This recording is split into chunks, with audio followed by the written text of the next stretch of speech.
Sawa na ba kayo sa usual pinritong pork chop, adobo o kaya naman sinigang na baboy? Worry no more dahil isa na namang easy-to-cook recipe ang hatid sa inyo ng Monterey, ang manamis-namis na pata team. Ang mga ingredients: 1 whole Monterey pork pata, 8 pieces shiitake mushrooms, 3/4 cup light soy sauce, 2 pieces star anise, 1/4 cup sugar, 1/4 cup plus 2 tablespoon sherry, isang tali ng spring onions, at tubig. Pagsama-samahin ang lahat ng ingredients sa isang kaldero.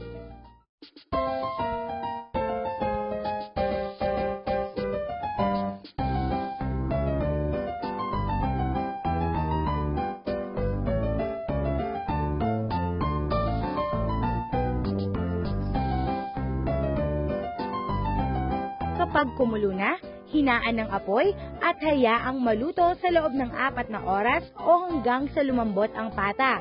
Dagdagan rin ng tubig kung kinakailangan. Bilang panghuli, tikman ito. Kung medyo tumabang dahil sa idinagdag na tubig, tsaka lamang maglagay ng karagdagang pampalasa. O diba?